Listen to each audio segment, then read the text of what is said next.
John and Tom stand tall, discussing corruption, answering the call. Osceola's whispers, the truth we unveil. With each podcast episode, we set sail. Unsanctioned voices, we won't be ignored. Digging through lies, we strike a chord. Unsanctioned truth, we're here for the fight. John and Tom shining through the night. With every debate, we're raising the stakes, taking down villains for justice's sake.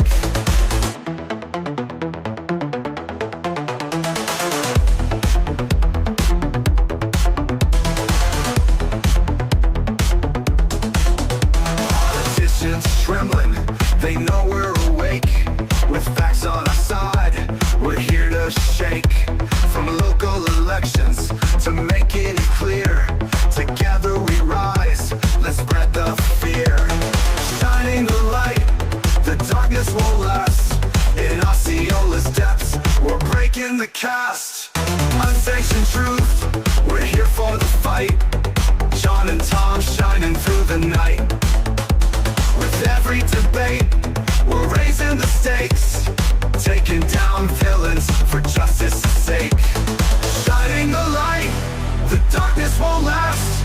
In Osceola's depths, we're breaking the cast. Unsanctioned truth, we're here for the fight. John and Tom shining through the night. With every debate, we're raising the stakes, taking down villains for justice's sake. So tune in each week, don't miss the show. John and Tom will help you know.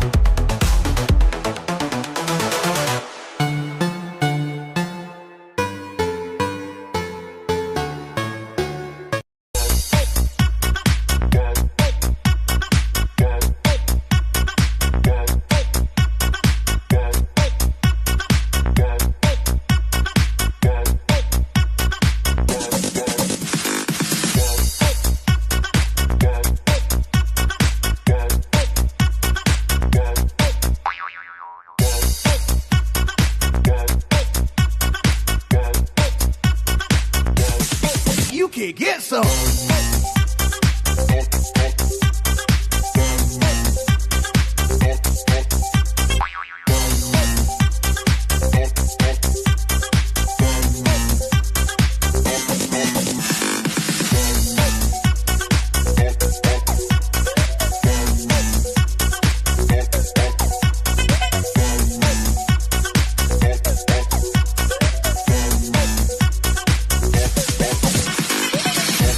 Milton is set to make landfall this Wednesday in the Tampa area, and folks, it is not looking good. He's already up to a Category 5 with winds reaching 160 miles an hour. Hell, my car doesn't go that fast. But you know what? As if we haven't gotten enough from last week with Hurricane Helene. And look at the name, everybody.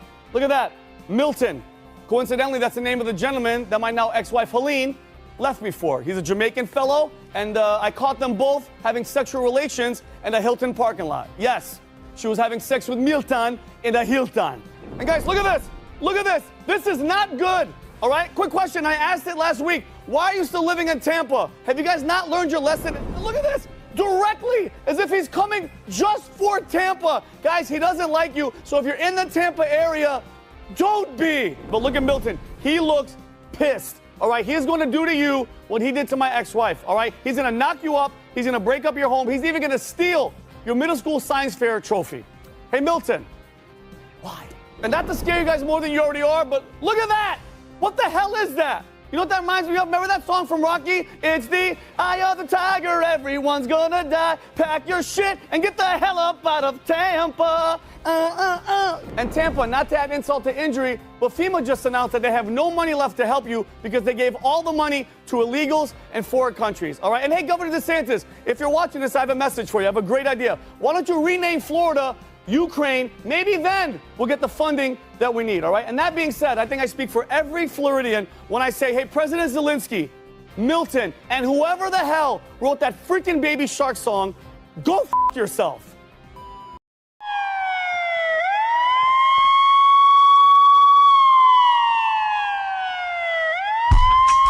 Welcome to Unsanctioned.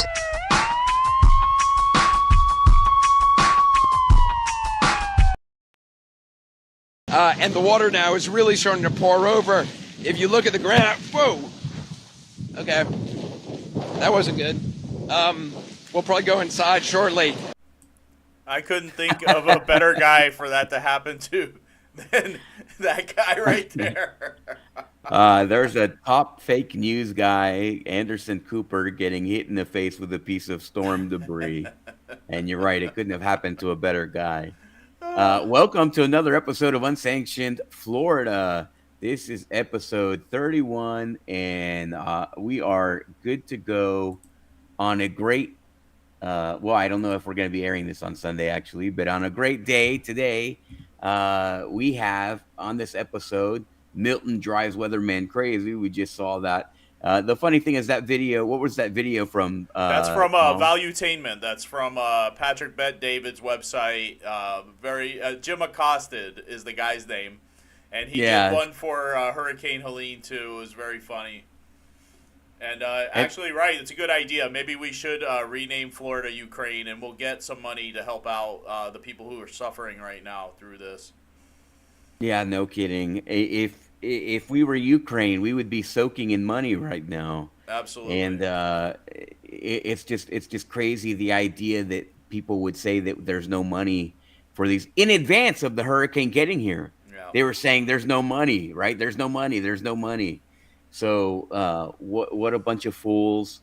It's just been a debacle. These kind of national catastrophes and national disasters, natural disasters, which are national catastrophes, show how unprepared this administration is to lead. Yeah. I mean, can you imagine being at war and these being your generals? It's crazy, the idea that these people got to where they are.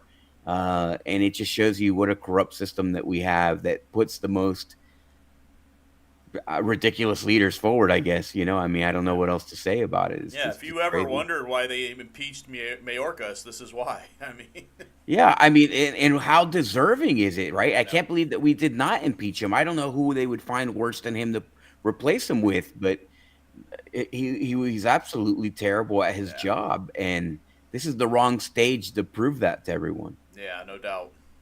Well, as I said, welcome to another episode of Unsanctioned Florida. This is episode 30. 31. 31. And on this episode, we have that weatherman driven crazy by Milton. Milton gets up and close and personal with Anderson Cooper. Kamala complains that DeSantis won't let her politicize the storm. Biden backs up Florida governor. Interesting, right? How that happened. We're going to talk about that a little bit. One of Florida's best state house members works through the storm. Oddities regarding Milton come into question. What could be a possible motivation? High-ranking Democrat accused of receiving cash from potential Latin American Marxist Chavistas. Florida politician receiving money from Marxist Chavistas. Trump sends a special word to hurricane victims. Osceola bids out 68 acres for development. It's funny that the government is so entrenched in the development of this county, right? Yeah. You wouldn't think that's normally not the case. Development is a private issue. The Secretary of Education and Pelosi pet, Darren Soto, visited a school in disastrous Neo City. Osceola moves forward on Cross Prairie Parkway despite DeSantis' veto. St. Cloud manager releases social media post for damage control after future use maps causes upheaval. And more on this episode of Unsanctioned Florida with John and Tom. I'm school board member John Arguello, and this is my great friend, citizen Tom Lord, and we're here with Unsanctioned Florida, episode 31. So we're going to do a quick prayer, and then we're going to get right down to the stories. Lord, thank you so much. We are appreciative of, as ever, to call Florida home. This is you can just see under the right leadership that we can weather any storm. And we pray for the people that are in the path of all these storms. We look forward to a peaceful and calm end of the hurricane season in our state. But even if a big storm comes, we'll be ready for it. We'll do the best that we can, and we'll take care of our neighbors the way you have asked us to. In your son's name, Jesus Christ. Amen. Amen. All right, let's talk about some Florida stuff.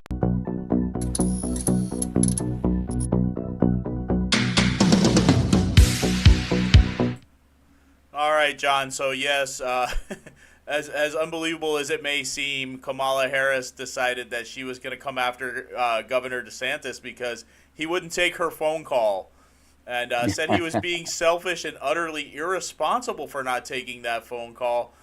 We have a little bit of back and forth in what she had to say and what he had to say, and that's right here.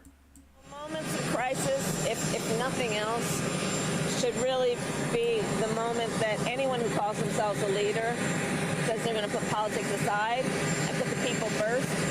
People are in desperate need of support right now, and playing political games with this moment in these crisis situations, these are the height of emergency situations, is just utterly irresponsible, and it is selfish, and it is about political gamesmanship instead of doing the job that you took an oath to do, which is to put the people first. And I've been in touch with both FEMA and the president, as well as marshaling all our state agencies and working to support our local communities. And so for Kamala Harris to try to say that my sole focus on the people of Florida is somehow selfish is delusional. She has no role in this.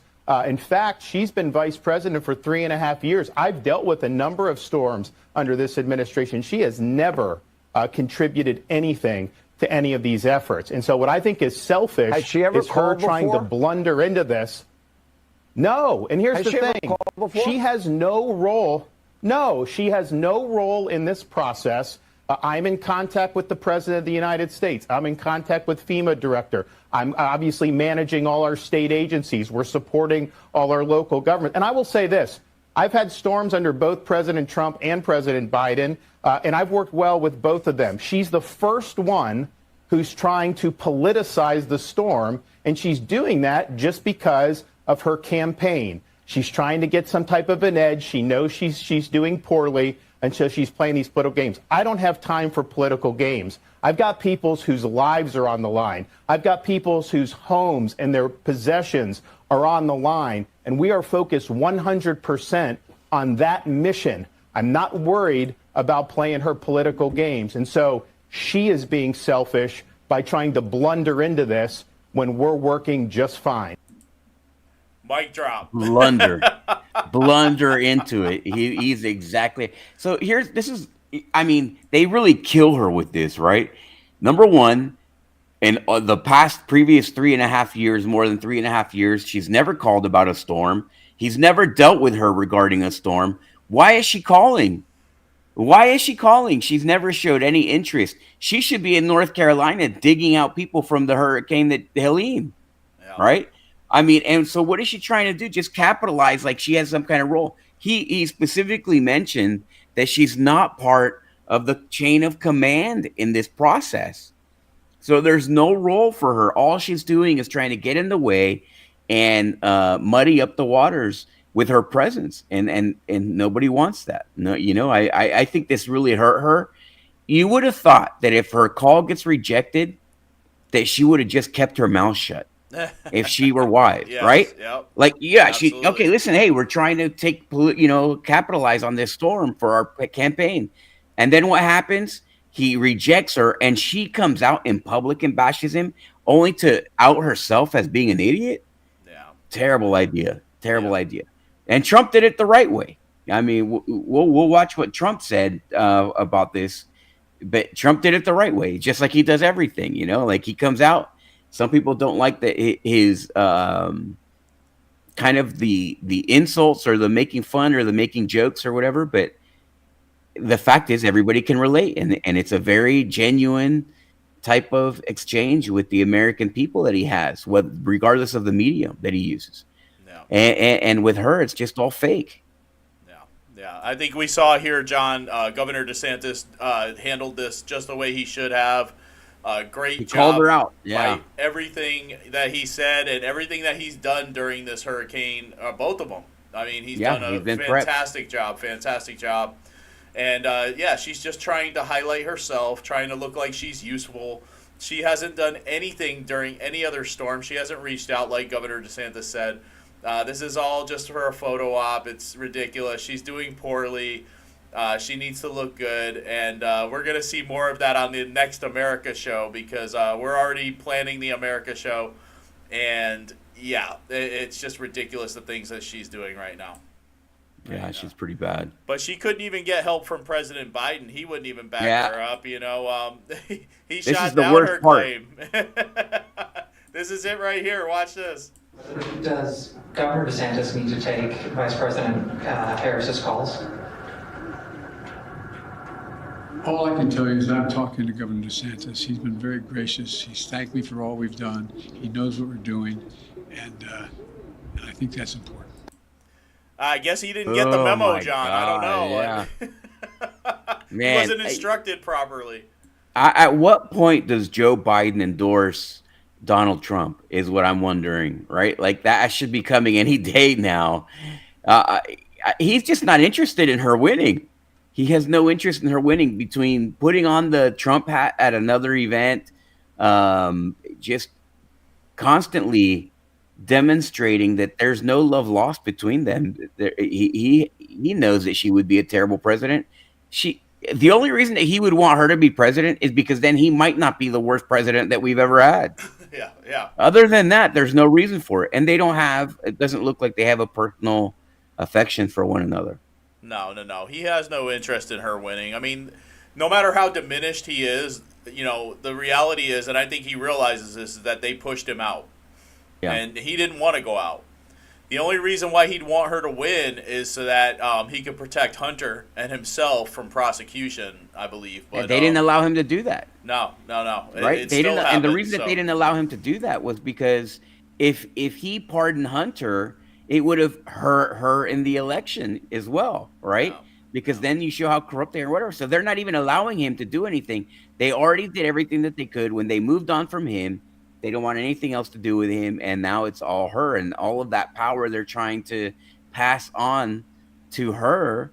You know, the power of the presidency they're trying to pass on. But also I don't know if we're covering it in this show, but the fact that during that call, right, there was like a call, national disaster call, and natural disaster call. She tried to interrupt him, and he said, wait, you know, like, I'm still talking, you know? So he was supposed to pass on the mic, and they were afraid that he was going to avoid her completely. And one of the other people that was there with him had to kind of like was telling him, you got to pass it on to Harris. You got to pass it on to Harris. Right. He's like, I know, but I'm not done yet. Yeah. You know, I just, you know, and I think that they're trying to make him done. Yeah. Pretty bad. Just terrible. It's like a clown show. Yeah, it is. You know, sadly, Hurricane Milton did hit our state. We did not see much damage here in Central Florida. I think the eye passed over us here in Osceola County. But the coast and the West Coast specifically got hit pretty hard, and it was pretty terrible. Oops, I don't know why that came up again. But anyway, friend of the show, State Representative Bernie Jacques, went on Newsmax, and he was talking about the damage it did to Pinellas County. Here he is. Joining us now is Florida State Representative Bernie Jacques. Bernie, thanks for being back with us now after the storm. Talk to us about what you're seeing, the impact covering your area, which is Pinellas County. Well, it's pretty bad. I actually had to evacuate because I was in one of those evacuation zones. So I came in earlier today just to survey damage, and it's pretty bad. You have a lot of trees that are down, massive power outages, a good amount of homes and some flooding from flash flooding, and so there's going to be a lot of work ahead. And I'm not exempt as well. The reason why I'm in my car, I'm out of power. I took in a little bit of water myself in my place, so I'm here in the car getting some AC and going to head back out to do some additional surveying of the damage. Oh, wow. I apologize. I'm sorry to hear that you also suffered some of the damage in this storm. What kind of resources are going to be available to folks as they look to rebuild? And what are you hearing about getting, connectivity back and so forth as folks start to make their way back and assess the damage? Well, we have a great governor, and Governor DeSantis, who has staged a massive operation of linemen, folks who are going to work on restoring power. And so we're confident that that is going to occur in a quick fashion. Look, there's a lot of people who are without power, so there might be some patience required, but I'm very confident in the governor leaning on his agencies and on the utilities companies who have been working very well with him on restoring power. And I've been in touch with our utility company here as well, Duke Energy. And so that is a top priority. Look, a lot of people need power, obviously, for food sources. There are people on certain machines for their health that need to be hooked up to power. And so it is very much imperative. Folks can follow the Florida Division of Emergency Management on their social media channels and to see all the resources that will be available. They've been great. We're going to deploy all the services needed to our people here in the state of Florida. Yeah, and so many folks who don't even live in your state, Bernie, love Florida. They vacation there. They have fond memories there. Maybe they even have a second home there. How can people that are outside of the state think about helping you guys out? What can they do? Absolutely.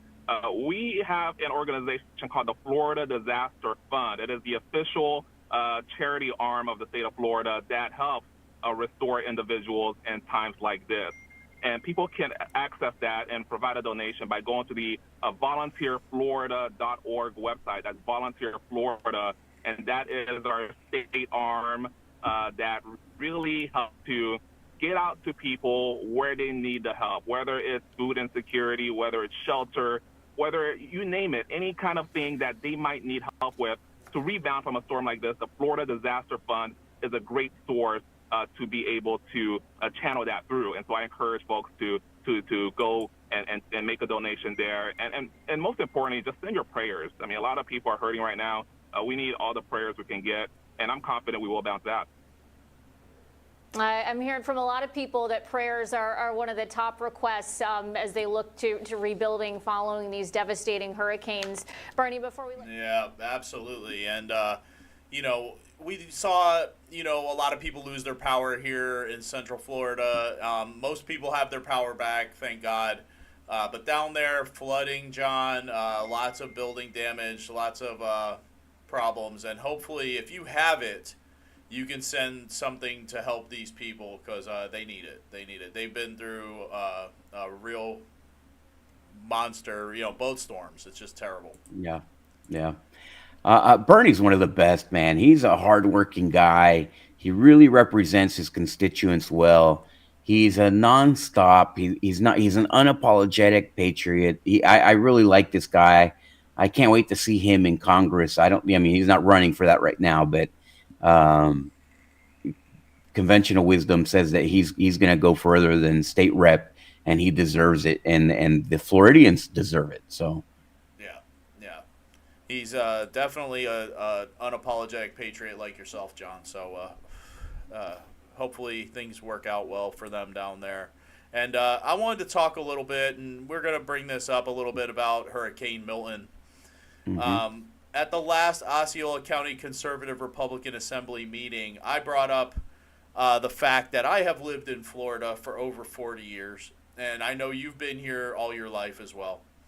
And I could not remember a time where a hurricane generated off the coast of Mexico and turned into a Cat 5 and came straight across the Gulf heading for Florida. And a lot of people thought this storm was very strange, John. And This isn't a historically normal storm. They were calling it the storm of the century. They were calling it... a fluke. They were saying it, the weather people were saying it's once in 100 years that we see a storm like this. And, here it is. I mean, you can see where it generated right there. And that's how it came across. It was very strange. Very strange. But I think a lot of people have these questions. It's been a lot of the conversation. Here's why we're talking about it, because so many of our friends have been asking, how did this happen? I mean, have you ever seen a storm generate like this? Have we ever seen something like this occur in this fashion before? And so here's kind of a preliminary research has essentially the answer is no. This has never happened before. There have been 2 storms that have developed in the Gulf of Mexico like this that went and hit Tampa. Both of those other storms, each of those other 2 storms happened in the 1800s. So it's been, 100 years since this has happened, and there have only been, I think it was a dozen or so, less than 20 storms. I think it was 8 actually. The number was 8. The 8 storms that have actually done this, but none of them have actually hit Tampa on a direct course like that. And both of the storms that did occur in the 1800s, in the 19th century, that developed and turned into a hurricane in the Gulf of Mexico like that, and then drove in a straight line to Tampa, were both Category 1 storms. So we haven't, the answer is no, we have not seen something like this. And then the other question that people are asking, is this some kind of natural phenomenon, or are all these, we are hearing these conspiracy stories about the government creating storms, about corporations creating storms. Somebody's behind creating these storms. What's going on? This is not, we don't believe that this is global warming or anything like that. What is it? And so we have a story here, because here's, at the end of the day, we don't know. I'm not a scientist. I'm not a meteorologist, right? I'm not a scientist like Anderson Cooper is, right? Who got hit in the face with a panel or something. And nor is Tom. But, right, we are doing informational work. And let's look at this story from several years ago. Yeah, absolutely. Well, the first up, John, that is the conspiracy, is that people are saying that this is HAARP, that this is HAARP weather modification in motion, that's what this was. And I can't, what is that? I don't know. An alarm of some sort. All right, well, there you go. It's like you said, the last time this happened was in the 1800s, and what kind of tracking and information did they really have back then? They didn't have the same kind of stuff we had, but you look at this. There's the wind patterns that were happening at the time, okay? What the weather people said was that this thing was created in the Pacific. It was a storm that started in the Pacific, came across the peninsula, and then became a hurricane in the Gulf. I don't know. I've never seen anything like that before, John. I really haven't. You haven't. But, people are saying that this is a conspiracy theory, talking about HAARP and stuff like that. But 9 years ago, a guy who is a scientist had something to say about this. Here he is. Yesterday, and now we're learning that scientists and researchers are looking at how to change the weather on purpose. That's right. Lasers now could one day manipulate rain and lightning. CBS This Morning contributor Michio Kaku is a physics professor at City College of New York. Professor, nice to see you. Extraordinary seeing Al Gore and Bill Clinton there together with Charlie, wasn't it? That's right, yeah. Yeah, they did not get into this discussion, though. But it is fascinating. I mean, lasers, really, to change the weather? That's right. Well, as Mark Twain once famously said, everyone complains about the weather, but no one ever does anything about it. Well, instead of doing a rain dance, we physicists are firing trillion-watt lasers into the sky to actually precipitate rain clouds and actually bring down lightning bolts. This is potentially a game changer. But this is experimental. It's experimental. However, in the laboratory so far it works. When you have water vapor and you have dust particles or ice crystals, you can precipitate rain. It condenses around the seeds. These seeds can also be created by laser beams. By firing trillion-watt lasers, you rip apart the electrons, creating what are called ions, and these ions act like seeds, like dust particles, bringing down rain and even lightning. Katie, go ahead. Well, this fascinates me in part because, too, I remember reading the stories that China had used this during the Olympics. that the USSR had used this after Chernobyl to create rain clouds. I mean, did those really work then? We have some of these capabilities now? Inconclusive. Even in the 60s, the CIA used this to bring down monsoons during the Vietnam War, to wash out the Viet Cong. Governments have been playing with this thing. Alleged to. Alleged to, right. Yeah. Now, realize that for decades now, these governments have been alleged to have experimented with weather control, but nothing conclusive. This time we're bringing in the laws of physics rather than simply waving our hands and uttering mumbo jumbo. We're actually using trillion-watt lasers now. And in the laboratory, sure enough, they precipitate rain out of water vapor. Sure enough, you can actually bring down electricity down the beam. So what does it mean for drought areas that need to have rain for crops? And if they don't have them, there's the consequences of famine. Well, the bad news is if it's a clear blue sky, it's not going to do anything at all, because it only takes water vapor that's already in the air and condenses it. However, for floods, for agriculture, farmers, for people planning wedding parties, football games, you name it, outdoor events and agriculture and flooding and even hurricanes, all of them could be subject to weather modification. Incredibly interesting. Yeah, incredibly interesting. You know what's interesting, John, is this video is from 9 years ago, and of course that's Nora O'Donnell, who is the main anchor for CBS News. She's one of the ones who's calling these thoughts on this being weather modification right now a conspiracy theory, but here she is 9 years ago talking about it as a fact with Michio Kaku. And he said it worked in a lab, right? I mean, that's what you need.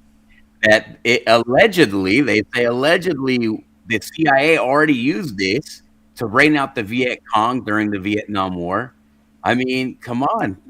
Could it be? Now, so then the question becomes, what's the motivation, right? Why would anybody do this? Why would we, how can we speculate the purpose of this? And I mean, there's a lot of distractions, the elections, right? I think a lot of people, we talked in the Unsanctioned America recently, how Axelrod is saying this is going to keep all the people of North Carolina home. Yep. Right? How it's going to prevent conservatives from Trump voting. Supporters, yeah. Yes. Yeah, the conservatives going to keep the conservatives home, that they're not going to have access to the polls, and so on. So now I don't know how well that you can get. Maybe you can get a hurricane started, right? Maybe you can help it along a little bit. Obviously, you can't necessarily control it, but the idea that we have to question even a storm now, right? Yeah. Even what's supposed to be an act of God, we have to control that now, or we have to question what its origins are and what the reasons of its existence. Yeah. It's a shame. It's a shame that we have so little trust in our government and so little trust in our media that we just can't ignore this and let it be a storm that we have to ask questions about it afterwards. Well, I think it's because of the where it's happening. It's happening around an election, and after what happened with COVID, and a lot of people think now, knowing what we know about COVID, that was brought on to disturb the election. I mean, anything that happens around an election now, natural or comes unnatural, into question. Yeah, comes with a question now, because you're wondering if they're trying to do something to influence the election. I think even more than the election, I think it's just about a general awakening of the American people. Yeah. Like the American people are awake, and so these things are meant to distract. Like, look at the Diddy going down. For how long have they known that Diddy is a monster, right? Yeah. And they didn't do that's a anything distraction too, to take. Yeah, that's what I'm saying. It's constant, like, stuff, like they're feeding us things that will satisfy people or take people's concentration away from watching the ball. Yeah. I mean, like, you at the end, I hope that the American people keep their eye on the ball and do what they have to do and stay aware. It's okay to observe. I wouldn't become absorbed. I would become aware. Right. And that's what American people have to do. The Americans got to be aware, but they can't be absorbed by a lot of the nonsense. Right. Like, believe me, nobody's happier that Diddy's going to jail if he's guilty of the things that he's being accused of. Yeah. But I can't be all consumed by that one story. And then you go to the work and you talk about that around the water cooler. And then you go here and you talk about that. We have an entire nation that we're trying to guide back into some semblance of normalcy. Yeah. And at the end of the day, it's for the point of all of the efforts of any patriot out there should be to get our country um, to be one that has a government which its sole job is to protect the American people again. You know, that should be Amen. the end state goal here, right? Is that we just want a government that we can trust is doing nothing but protecting the American people and then keeping out of everything else. Yeah. Just protect the American people. Yep. That's all they got to do. That's all they got to do. Well, John, October 1st, a new law went into effect. It was to ban homeless from camping outdoors. Here's a little bit about that. New law is now in effect across Florida, banning individuals from sleeping in streets, sidewalks, and parks. House Bill 1365 prohibits counties and municipalities from allowing public camping or sleeping on public property without certification. Local governments are required to provide temporary housing for those in need, while also offering mental health and substance abuse treatment. Governor Ron DeSantis says the law is necessary to protect public safety. But critics argue it doesn't address the root causes of homelessness. Under the law, citizens can sue counties that don't enforce the ban. But there is currently a 3-month grace period before any lawsuits can begin. In response, local organizations are working quickly to increase shelter options. In Miami-Dade, the Homeless Trust plans to convert a La Quinta hotel into housing for low-income seniors, with hopes of moving over 140 people by the end of the year.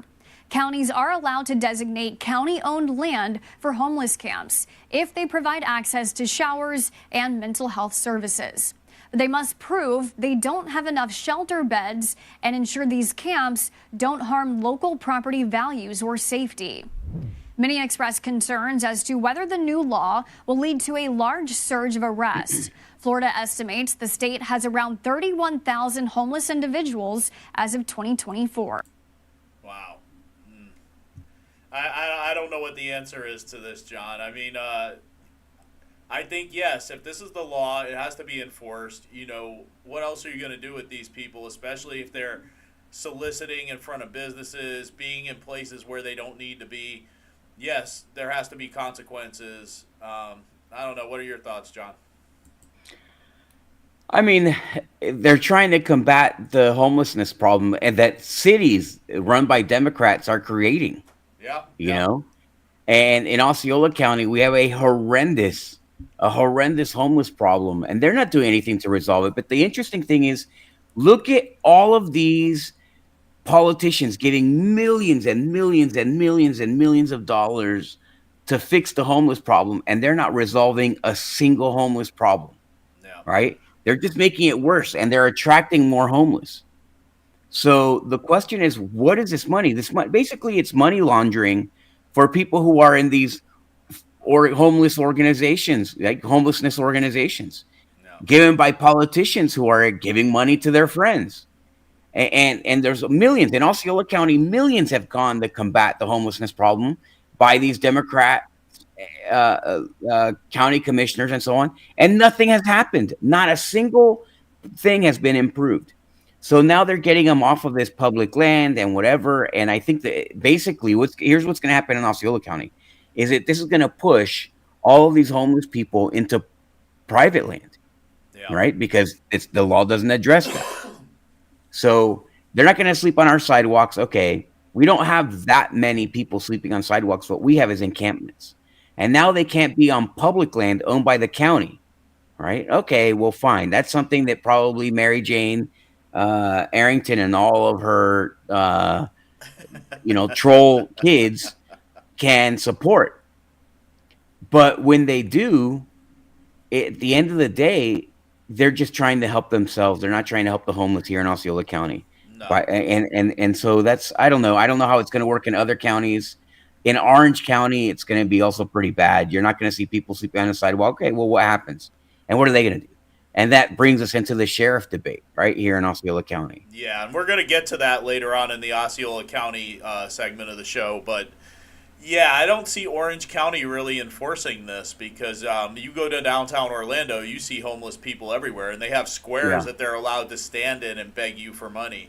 So I don't know. I think everybody is made uncomfortable and feels a little strange when they go to their favorite local store and there's a person outside begging for money. I mean, I think they need to open, a lot of these people have mental health problems, we know that, or addiction problems. They need to open the institutions. Like, whatever happened to those? What happened to the institutions that used to help these mentally ill individuals? And some of these people aren't mentally ill.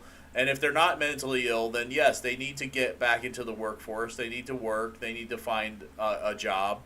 But we also need affordable housing in Osceola County, not necessarily here in St. Cloud, although we do have some of that already. We need that throughout Osceola County, especially closer to Disney, where most of these people work that can't find a place to live. So I don't know. It's going to be interesting how this plays out, John. Yeah, I mean, the laws have good intentions. It might work in good places in the state. Here, they're going to take it to their advantage. And here's what they do: is that they study the laws in Osceola County or in Central Florida. Even Orange County is not free of this, right? And then they're just not the level of idiocy that Osceola County leaders are. So, but other than that, they're going to try to take advantage of this and I don't know, continue this. Homelessness is an industry now. And that's the problem. Instead of these people aren't getting any help that they need. It's just an industry where people make careers and money out of, the homeless problem. Yeah, that's the truth. So look at your nonprofits that are supposedly helping the homeless. Yeah, I mean, our homelessness problem is getting worse. And now you have the Harris-Biden economy, which is really, really making homelessness an even larger problem. Yeah, ain't that the truth? All right, John. So down in the Florida Keys, Governor DeSantis is appointing a prosecutor to investigate the Republican Party of Florida Keys. So Governor DeSantis this month assigned this prosecutor to investigate a complaint of election fraud and unlawful disbursement of funds by both the chair and treasurer of the Florida Keys Republican Party. The issue stems from a vote in April by the Republican Executive Committee of Monroe County to endorse Sherry Hodes, who is the treasurer of the committee, over former Key West City Commissioner Margaret Romero in the GOP primary for Supervisor of Elections. With the endorsement came a $20,000 contribution to Hodes' campaign, according to the July 26th complaint filed by Phyllis May, a Key West Republican. The problem is a simple majority vote of all of the committee's 63 members is required before endorsing a candidate, which did not happen, according to May and other Republicans upset about this decision. According to the complaint and an email that was obtained by the Miami Herald, written by another member of the committee and first reported about by the Key West Citizen newspaper, 38 of the 63 members were present at the April 20th meeting, and 20 voted to endorse Hodes while 18 opposed this motion. For the endorsement to be official, however, 32 members would have had to vote for Hodes, who went on to win the primary and faces Democrat Ron Saunders, a former state house representative for the Keys, in November. Strange happenings, and it sounds very familiar, John. I think we've had similar things happen locally, haven't we? Man, you know what? What is the GOP doing? This is a lack of leadership at the state level that we have, and here's why: because the American people now have demands of their politicians and the people who are representing them in politics, and these politicians aren't used to having that. They're just used to being pseudo celebrities in their communities and walking around and doing whatever, and that can't be the case anymore. Now we're all watching. So because we're watching, we have these demands and we're upset and we're demanding that people actually do the things, fulfill the obligations and the promises that they make while they're campaigning. And they really haven't been. So now it leads to this kind of problem where you have the citizens speaking out. against the apparatus itself. It's like, why? It's just like here in Osceola County. Why would you help Erica Booth? She's horrendous, right? Not only does she have a small chance of actually winning the state house seat, they're going to spend millions and millions and millions, but that's our money that we donate to the party. And we donate money to the party thinking that we're going to get good representatives. And then they take away the right of the local people to decide who the person's going to be, and they force somebody down our throat at a different level on behalf of corruption. Yeah. On behalf of corruption, there's no other way to say it, right? So on behalf of corruption, they force somebody, and then they just choose this person, and now that's what we got to do. Now we're all supposed to jump on board with that. Well, they don't want to. And now there's more issues at stake than just this one issue down south. You have the closing of the party in Manatee County, right? Yeah. They basically closed that party down. Why? Because the grassroots people took over the party there. In Osceola County, they snuffed out the grassroots movement. And by basically paying off or buying off or manipulating the leadership of the local party, and for the first time they ever had any interest in what they had to say, so the leadership of the local party, so they took it, right? They took that deal. They took the chance to be closer, to have a title of some sort and all that. But you have all these parties that are being run, these local parties that are being run corruptly, and people are getting pissed and people want to get involved in their party, and then you realize this party is not worth being a part of. So, I mean, I wish that at the state level, I don't know about the charges, the specific charges going on here, and I don't know exactly what happened there. We should start calling down there and just see. Yeah. But at the end of the day, this is poor leadership in the middle of an election. There's like this internal war going on, and the party has clearly made the statement that it's more important for the people in the GOP, to maintain control over the grips on the party than it is for us to win the election, because they are assuming that we're going to win the election no matter what. Yeah, absolutely, John. And that's the thing. We've seen Judeo-Christian conservatives who are members of the Republican Party fighting back against the Republican Party apparatus. We saw it in Brevard. We saw it in Manatee, like you said. Now we're seeing it in the Keys. We see it in different areas happening all over the place. And, we saw that the party decided to go after the FRA. Yeah. Try and shut down the FRA.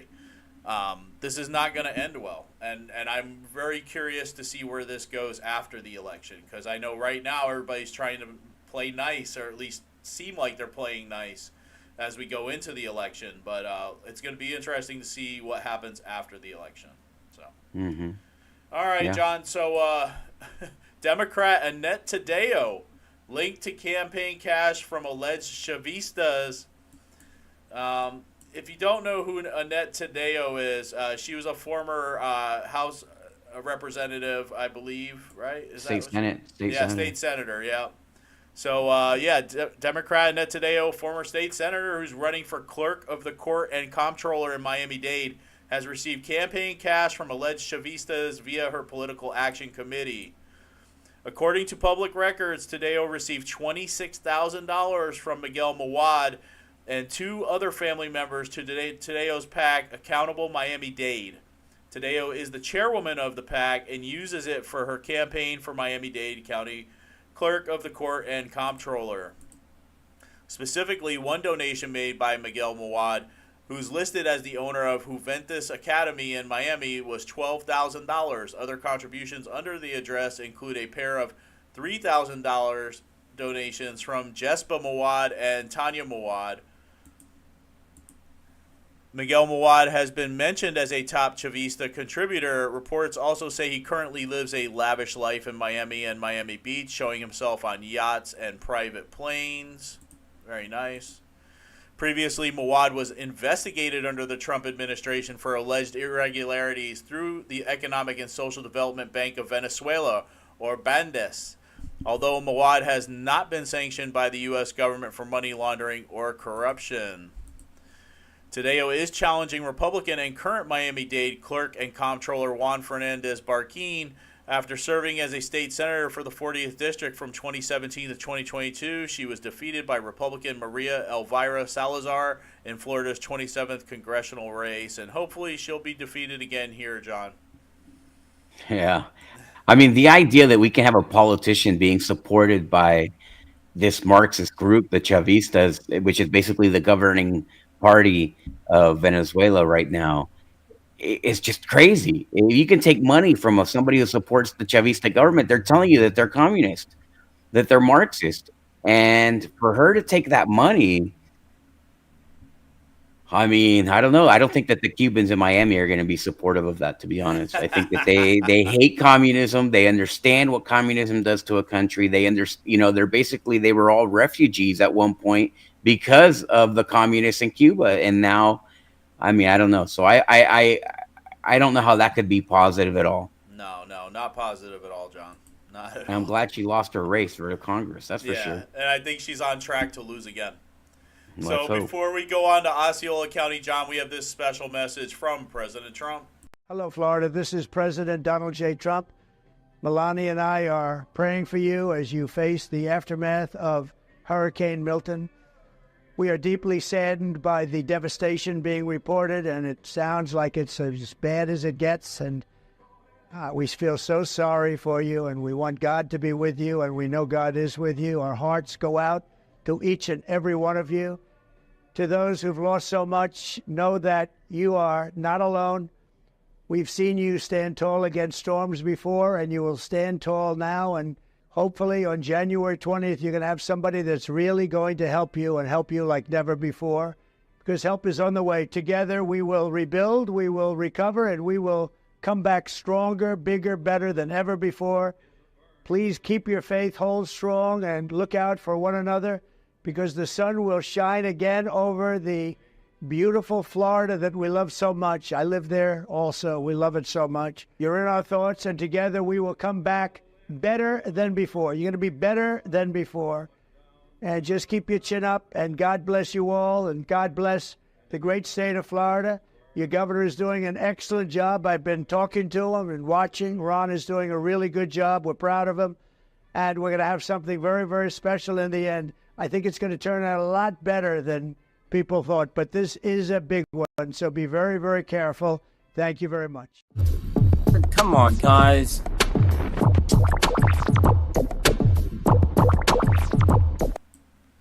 All right, John. So, So that's Trump 1, Kamala 0. Yeah. All right. And then Kamala 0 and DeSantis 1. So Kamala's 0-2, and Trump is 1-0, and DeSantis is 1-0, and Kamala's 0-2. I mean, it's just, they're pretty bad. They've demolished her this week. I got it. Oh, did you? That's awesome. Yeah. It's really big, man. It's really big. Yeah, they are. Yeah, but I got it. All right, John, so starting off Osceola County, we've got the county bid out 68 acres near St. Cloud for development. Very interesting. The county has started a future land use amendment and zoning change for parcels located between East Earlo Bronson Memorial Highway and Florida's Turnpike to the west of St. Cloud. The county will seek to change the zoning from agricultural and conservation to industrial manufacturing and change the future land use map from low-density residential to industrial. The property currently operate as drainage for the East Earlo Bronson Memorial Highway corridor. I mean, is that a good idea? I mean, if it's operating as drainage for us to change that to industrial and start building there? Well, they have to have some kind of mitigation plan in order to do this, right? So what they've been doing a lot is buying land somewhere else. So they'll buy land somewhere else so that you can build here on land which is, helping the drainage. Yeah. So I don't know if this is a good idea. I don't know. Obviously, we have flooding problems. If there's flooding in Orange County, and there's nothing that we can do about it here, and they're releasing water from Orange into here, that happened in the previous storm Ian, right, where we had flooding, lots of flooding. So it's a dangerous situation, and we need to resolve it. I don't know. I don't think that they're ready, to be honest. I don't think that they're ready for this development. It's more than they can handle, and it's a big mistake. It's a big mistake. And here's the question. The real question is, why is the county so involved in development? Right? And there's two in Osceola County. There's two reasons. Number one, corruption. Right? And number two, greed. Kind of the same thing. And here's what that means.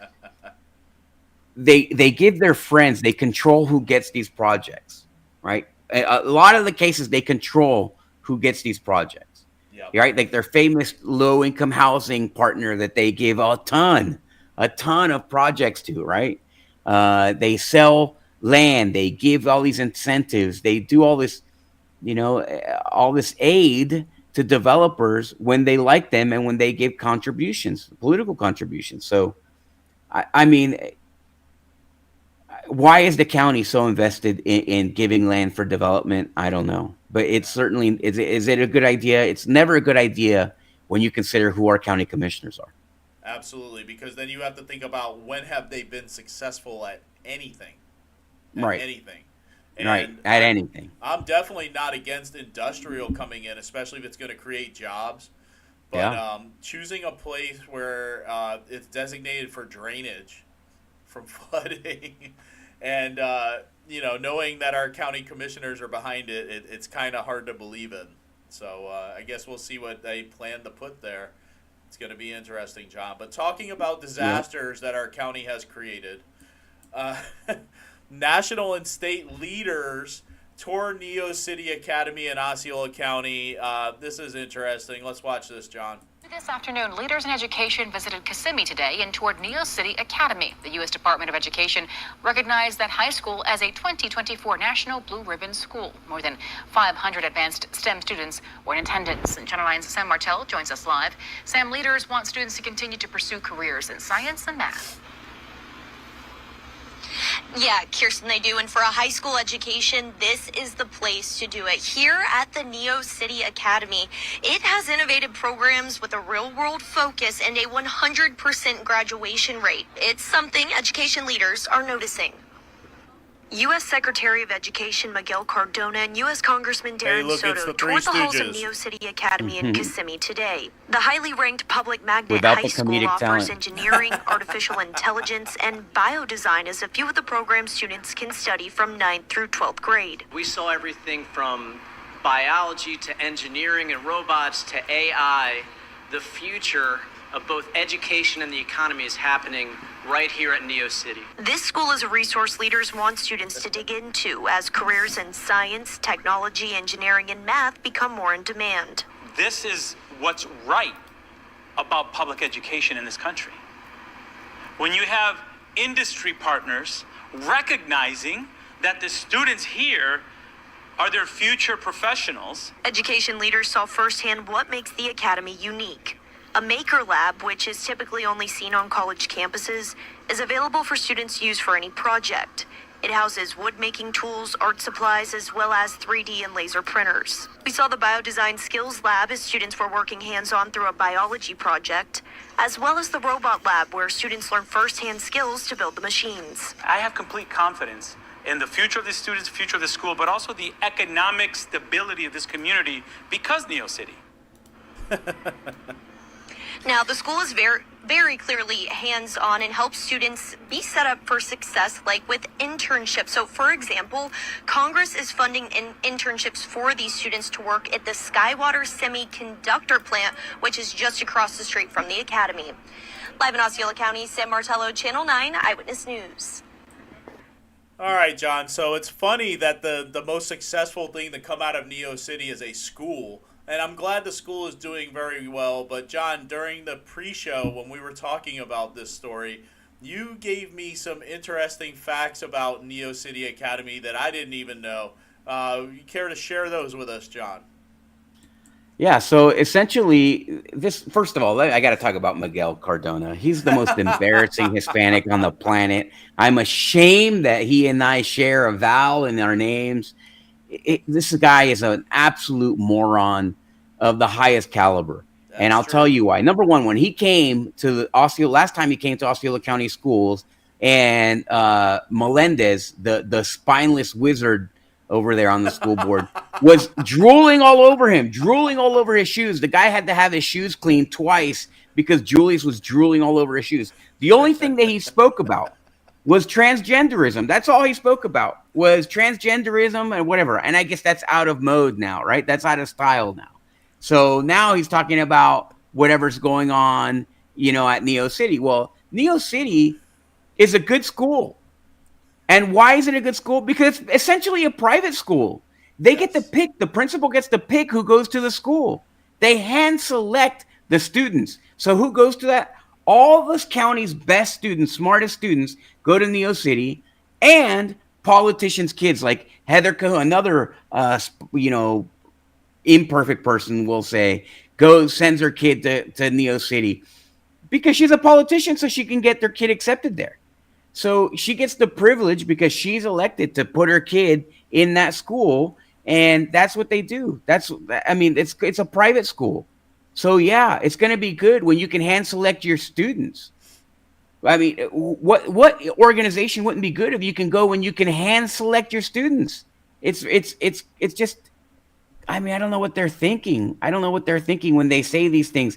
It's all BS. It's all a facade. They're coming here and they're trying to promote a school district that is less than 50% proficiency. How can they at a private school? They might as well go to the Catholic school down the street from there and be like, oh, this school's great. Yeah. All these parents are like 100% involved in their kids' education, paying tuition. Yeah. So yeah, it's going to be a better school when that's the case.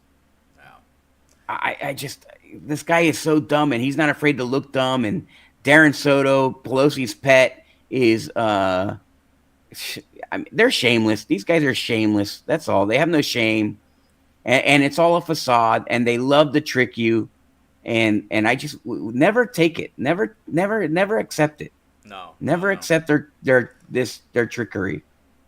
And it's funny to me, John, that I didn't know any of these facts. I didn't know that the principal hand selects the students, and that only the best of the best and politicians' kids can get in there.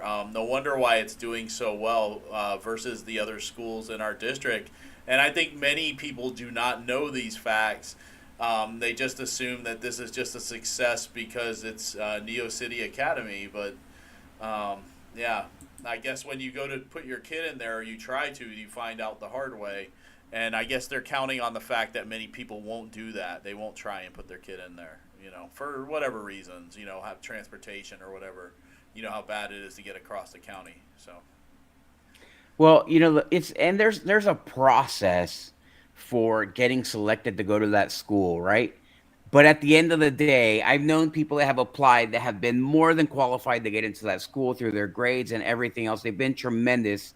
And then at the end of the day, the principal vetoes them because of interviews, right? And so these interviews, which to me, come on, it's a public entity. You can't be picking and choosing people that go to your school. It's just completely against if you're going to have a public thing, then you got to let anybody come in. And if they just let anybody in, but no, it's going to be people who are, like the developer, the owners of all the development, right? Their kids can get in, right? For sure, right? Then you're going to have politicians get in. Even a school board member pulls strings to get her kid in that school, right? You're going to have all these people get in and send their kids to Neo City.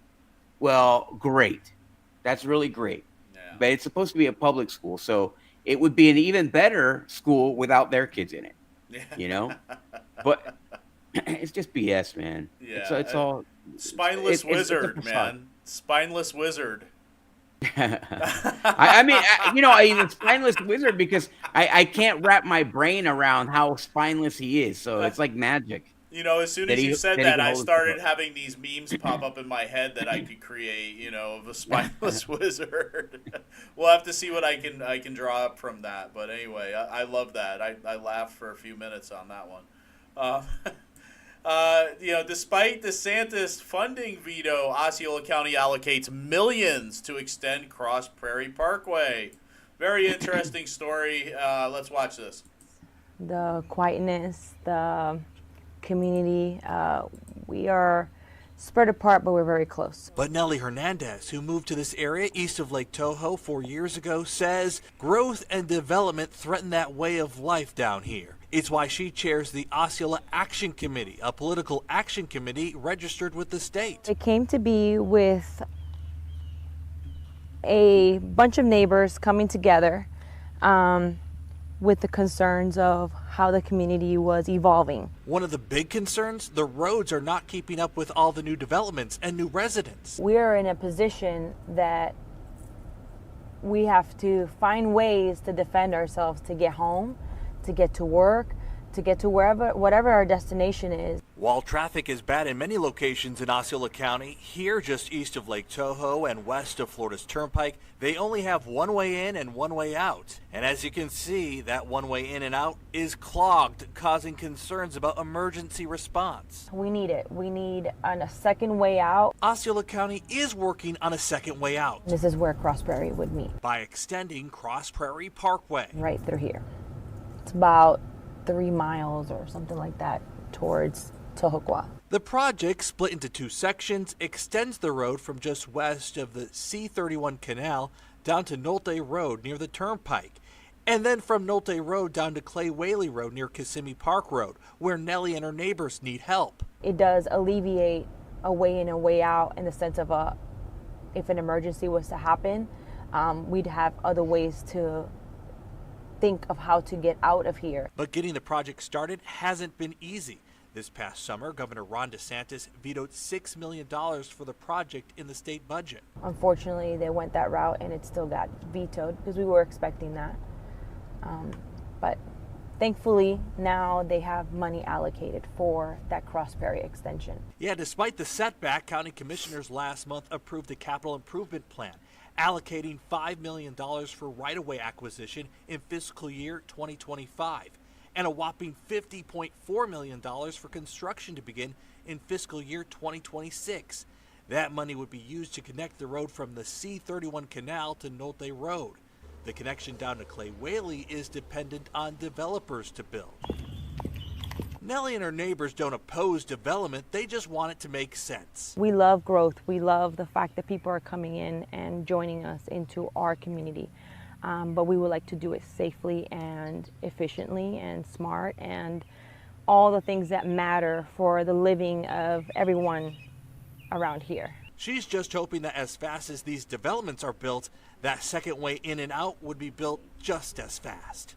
For Extron Getting There, Jerry Hume, Spectrum News. Well, I wouldn't count on it, but you know, I'll say this. I appreciate Osceola Action Committee. We both know Nellie. We both know members of the committee. They had done a great job when they first started, and they're still continuing to do a good job getting their message out there and putting pressure on the county to do things. I can't say that I love growth. I don't. I accept it. I know it's a reality, but I don't love it. And I don't know how I feel about this road and the county putting millions of dollars towards it. I know it helps out those people in that area if and when it gets built out. I know nobody's really using Cross Prairie Parkway now. They kind of forced people on it over off Neptune there. But I don't know, John. What do you think about this? I mean, this is the problem, that the people who created this problem to begin with are the ones that are authorized to resolve the problem. And do you think that they're going to resolve it? No. No. I mean, this is a problem that's happening throughout the entire county. There's traffic everywhere. So are they going to, if DeSantis put the veto on it, you got to ask yourself why, right? But they're going to, this shows their level of wisdom that they're going to do it regardless. Forget them. Forget DeSantis. We're going to do it anyways. Well, I mean, I would trust DeSantis over a county commission any day of the week. Now, these people deserve some kind of plan, some kind of resolution to their problem, and I just don't have the confidence in the county commission to see it through the end where it actually resolves their traffic problem as opposed to makes it worse. Yeah. So they said they're putting millions towards this, but they're counting on developers. Where are they getting that money? Yeah. Exactly. Well, they're counting on the developers to finish it from their contributions and what they're going to build out in that area. So even if you build out Cross Prairie Parkway and connect it, I believe you're still going to have a problem because of all these homes and all these developments that they're going to build are going to add that many more cars to the road. So even though that you're giving those people off Clay Whaley another way out, is it going to be any better than the one they have now? I mean, time will tell. Yeah. Time will tell. Well, Yeah, I mean, you have it basically, you know, to go in Poinciana, you have Poinciana Boulevard and you have Pleasant Hill. Yeah. And they're both equally congested. It does not, you know, I mean, you have to have more than just these. Okay, our county commissioners, to put it simply, are too simple to handle this task.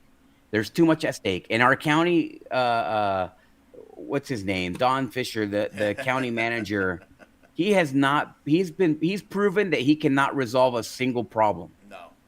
A single problem. I don't know how he ties his shoes in the morning. You know, you would think that he tries every morning and he ties his shoes together instead of ties them well. So I don't understand. We'll never see resolution until these county commissioners are gone. No, absolutely. Well, John, we had talked about the future land use change in St. Cloud at length on the last Florida show, and the city manager for the city of St. Cloud went ahead and released a statement via Facebook. And if you've never seen Veronica Miller, this is her. She is the current city manager of the city of St. Cloud. I wonder who she's related to. Indeed. She is the wife of the fire chief of the city of St. Cloud, Jason Miller. So she released this statement, and she said, recently many of our residents received letters concerning our proposed 2045 future land use map updates, part of the comprehensive plan update we have been working on with the community for 3 years. Unfortunately, through an error on our part, the letters were not mailed in a timely manner. Okay. We have had many conversations with residents who are concerned about some of the proposed land use changes. Based on the community input so far, we have made the following changes to the draft plan. Number 1, we are no longer proposing designating property along Vermont Avenue and Michigan Avenue from Cypress to 5th Street as medium-density residential. Okay. 2, we are no longer proposing designating property on 5th Street at Vermont and on 5th Street at Michigan as commercial.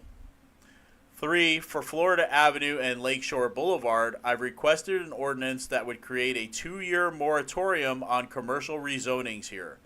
This will give the city time to update the land development code to create a new zoning designation for these areas, which will guide things such as allowed uses, height limits, buffers, and parking. And 4, for Florida Avenue and Lakeshore Boulevard, we are putting in place a process that will require a conditional use permit for any commercial uses allowed in this proposed new zoning designation.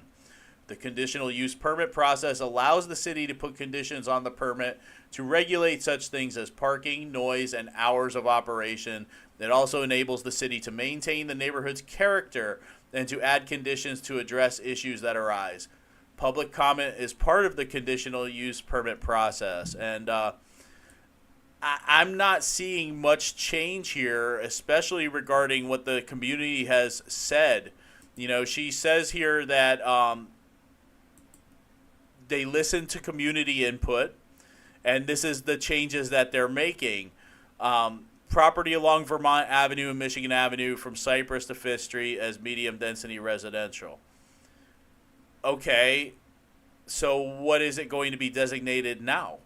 We're not told that. Is it going to be high-density residential?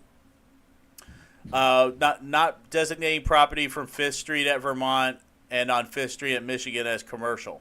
Okay, that's a very small corridor there. 2-year moratorium on commercial rezonings. So what she's saying there is that if a developer comes in and makes that gigantic life-changing purchase that I predict will happen in one of these areas, they won't be able to build on it for 2 years until they create a designation and I have my ideas on what those designations will be. And then again, conditional use permits. So we saw this in place with the food trucks. They put conditional use permits on the food trucks, and that just basically said hours of operation, when they were allowed to operate, level of noise, different things that they could put on the food trucks, like they had to have water hookups and trash cans and stuff like that. So really, at the end of the day, I don't know what your thoughts are on this, John, but I don't see much change in the plan there. And, I saw many people, including politicians running for office right now, cheering this and saying, thank you, Veronica Miller, thank you for listening to the people. But I don't see any indications that they're listening to the community in this. It's still full steam ahead. And we're doing minor tweaks and changes here to make it look like we're appeasing the people, but we're not really doing that. Yes, I think that's exactly. This is a bait and switch. What they do is they wait you out. So they're like, "Oh, we're going to do this plan," and then the community is like, "What? No way! We don't want this. We don't want this. We don't want this." And they say it enough where they hear it. Right? And they're afraid, right? It's so much stuff going on right now, election season, whatever.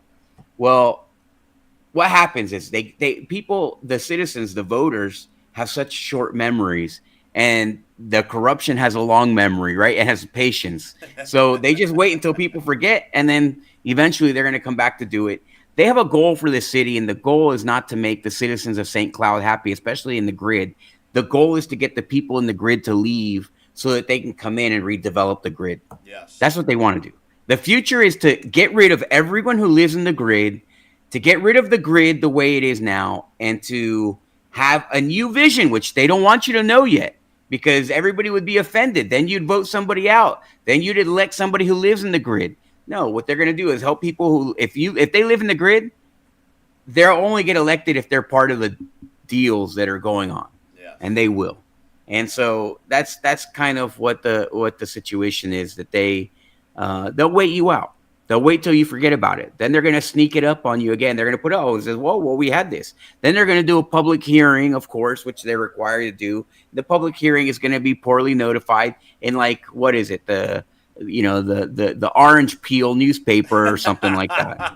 Right. And then, it's just BS. It's all BS. They're just going to wait you out. They're going to make this happen.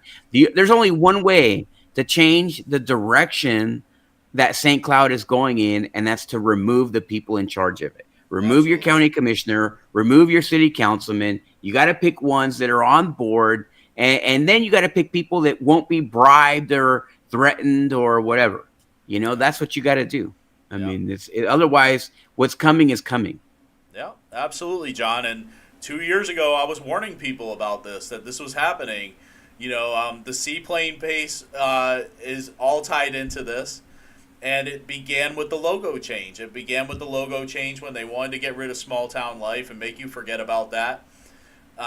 They brought in this center place, and they want the grid to be the center place. That's and they have such stupid call lines, mottos. I don't know what ad agencies they're working with, but they're the center place. It has no meaning. It's so dumb. And then the gay pride logo for the county. I mean, I'm sure that Ricky Booth has that tattooed on his lower back somewhere.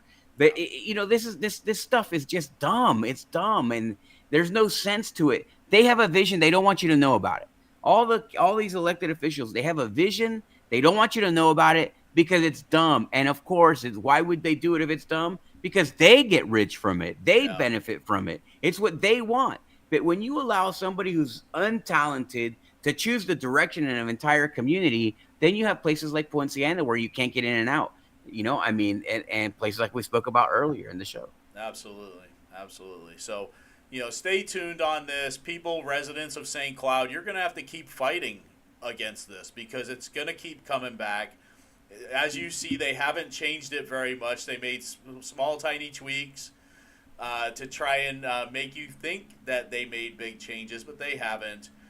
Follow my page, Tom Lord, Citizen of St. Cloud, and follow don'tcrowdthecloud.com. if you want to learn more and keep up to date of what's happening here. And also follow Unsanctioned Florida, because we're going to continue to talk about this. But to wrap it up, John, the Orlando Sentinel has been doing a series of debates, but they're not really debates. It's more of a candidate forum where they throw questions at the candidates and they answer them. There's no back and forth. There's no debating. But it was interesting to watch this one that recently happened. Fox 35 did one, and it was an actual debate, and it was between Sheriff Marcos Lopez and Republican candidate for sheriff Donnie Martinez. We just have one clip from this, and I just found it interesting. They were talking about this new homeless law that we talked about in the state section of the show and how they would enforce it. Question about addressing the homeless issue in Osceola County. Over the last 5 years in that county, there's been a 60% increase in homelessness. That's according to the Homeless Service Network.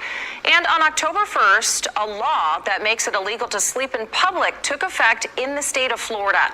Sheriff, what are your plans to enforce this new law? Well, first of all, that's going to be directed at the commissioners. So at their request, once they see there's a problem when someone has set up shop somewhere on a sidewalk or a park bench, we're going to go and we're going to address the issue and do what we can to help either reallocate them or have them move to a different location. But people got to understand something. Law enforcement officers are to effect arrest. You know, they got us dealing with the mental health. They got us dealing with the homeless. They got us dealing with being a counselor. They got us dealing with this and that, everything that has to do with putting people in jail. That's our main job and our main course of actions. But partnering with other organizations and other entities, we'll continue to help how we can. But we need to get budgeted for it. As for the new law, we'll work with the commissioners. Whenever they have issues, we'll come out and we'll address it as needed and as necessary on a case-by-case basis. Mr. Martinez, you have 30 seconds to respond to the issue of homelessness. Yes, I disagree. Being a law enforcement officer is a peacekeeper. There is a new law in effect. We need what I would call a safe harbor. We need to be able to bring all of these individuals and see what we can do about rehabilitating them and putting them back into the society. Because what they're doing is throwing them in the jail. The jail isn't equipped for mental health issues. The jail isn't equipped to help people. The jail is for violent criminals and criminals. It's not just because somebody was sleeping on a sidewalk we can throw them in the jail. So yes, I'm looking to change the way we deal with homelessness. It's not that you can't see them, they are there. So thank you. We're going to stay on this issue for just a second. Mr. Lopez, your chance to respond there. How are you changing with the needs of the society in order to do effective policing while also dealing with the mental health issues? Well, going back to talking about they want us to be a little bit of everything, you know, again, lack of experience is going to put more of a burden on our deputies than they have now. We're not in the business of rehabilitating people. We're Constitution officers. We're in the business of putting you in jail. It's sad, but it's got to be done by somebody. We're the first line of defense, and that's what our main forefront. That's our job. If you keep deviating away from that too much, you're going to have lawlessness, you're going to have homelessness, you're going to have a little bit of everything, and violence is going to climb. Now, going back to the question of how we're going to deal with this. Go ahead. Finish your thought. No, trying to sum up the question. We're going to keep working with other agencies to make sure that we continue to partner. And, you know, the last is the last resort with the homeless. We don't want to arrest them. However, if need be, we're going to have to do so because that's what the law is mandating. Yeah, this is a major issue. So, Mr. Martinez, go ahead. You can respond to that one as well. Yes, I disagree 100%. We've all looked at homelessness as it doesn't exist, but it does exist. It's part of every community. We need to do our part as being a human by going out and doing the right thing. The county commissioners, yes, they have to fund, but also as the sheriff, we should provide the security to make sure that wherever they do with this, that the sheriff's office is there to protect those individuals and make sure that they are safe and they feel safe whatever they decide. But we also have boots on the ground. We need to be giving out resources and putting them in the right directions to where they need to go to get help. Thank you. Okay, we're going to shift. You know, John, when Donnie Martinez first came on the scene, it was, you know, I met him. We both met him. I was fascinated that somebody actually had the guts to run as a Republican for sheriff because, as you know, John, many of these constitutional officers in Osceola County, they might be conservative, but they will run as Democrats because they feel they cannot win in Osceola County as a Republican. So it was very interesting to see somebody actually running as a Republican for sheriff. But a number of things have occurred since we first met Mr. Martinez. Hearing his answers on this, I mean, this is a law that the governor has signed into law. It needs to be enforced. And to hear him say that he disagrees with the law, does that mean he's not going to enforce the law as it pertains to this homeless ban? And then, other questions. Like I said, there's a lot of things that we know that have occurred that we have to question whether he is the guy. And I'm not telling you, to vote for this one or that one, but many questions, John, many questions. Yeah. Well, I'll tell you what, Donnie Martinez has been a big question mark. They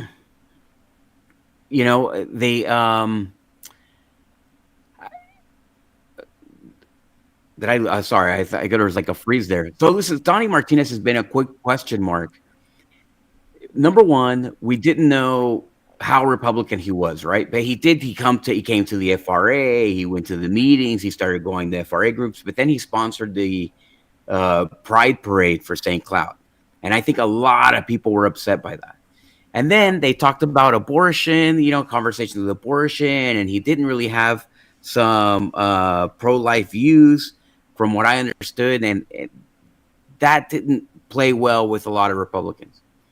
Now you have a law which is supposed to get the homeless off the street, and you want to hear a sheriff say something, like, I'm going to uphold the law, right? My job is to uphold the law, and that's what I'm going to do. And if you are a criminal, then you're going to go to jail.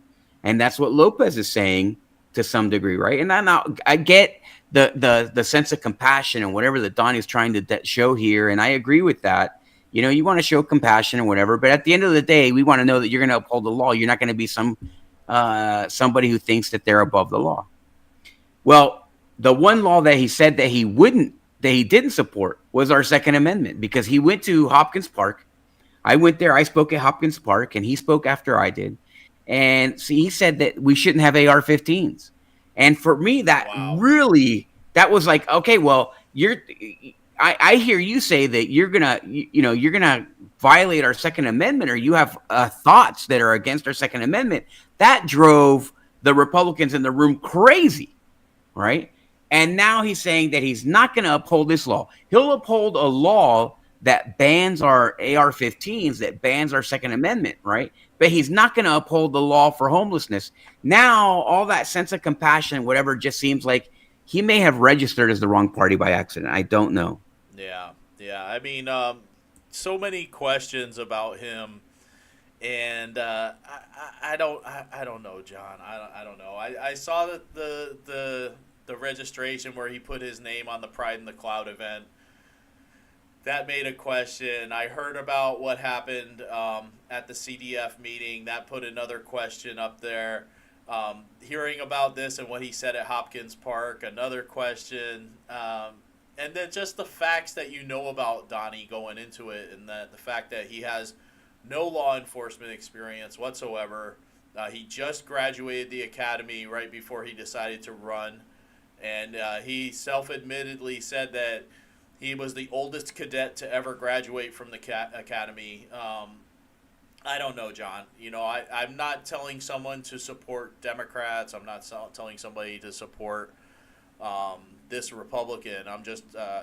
I just think you need to watch this debate, the full debate. If you have the chance and you have the time, you can find it on Fox 35, or just go into Google and put Osceola County Sheriff debate.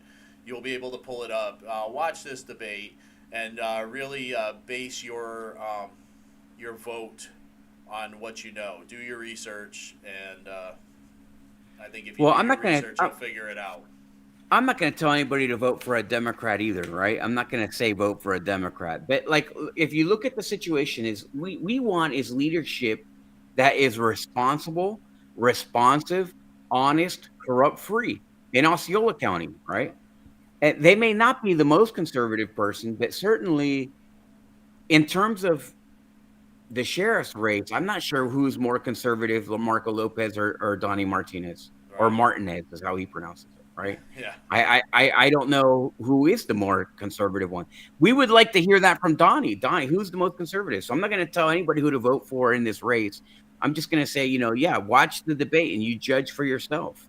Yeah. And it's just, I don't think that he's giving himself a very good chance, because you can't go into Republican rooms and talk about how you're not Republican, and then go into Democrat rooms and then talk about how you're a Democrat, or talk about how you are, How liberal the you opposite are. of what you really are. Right. I mean, it's just, you gotta just be your authentic self. And I think that that's what he's being, but that may not be a satisfactory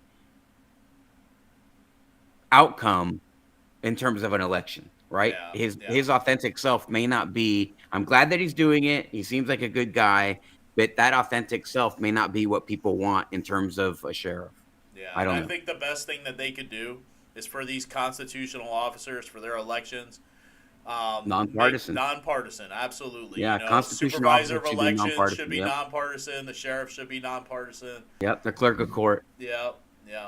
But Yeah, absolutely should be nonpartisan races. And I'll tell you what, if you look at Erica Booth race in District 35, I would never tell somebody to vote for Erica Booth. I would not be able to find anyone that would be a good situation for me to advise them to vote for Erica Booth. I'm not saying vote for the Democrat in that race. I'm not going to say that. I'm just saying I would leave it blank and I would cross it out. Why? Because she has proven to be a liar, and she's proven to be corrupt, and she's proven to vote with the Democrats more than she does with Republicans, right, on the school board, number one. And number two, she's part of this corrupt, family that just, they love to benefit themselves. Look at all the things that have come down from the state, yeah, that benefited that family, and it's just, I would never advise anybody. That's just bad for the country, and I would never do that. I'll never betray my country just for the party. The country comes first, and the party comes after the country for sure. absolutely. All right, John. Well, that's the show. We're ending at an hour and 31 minutes. Yeah, well, thank you for watching another episode of Unsanctioned Florida. We love you. We appreciate you. All those people that are affected by the storm, we're praying for you. Watch and share and like the show, please. Make sure you check your invites for our invite to follow us, and make sure that you get those notifications. So like and share. Thanks. God bless you. We'll see you next time.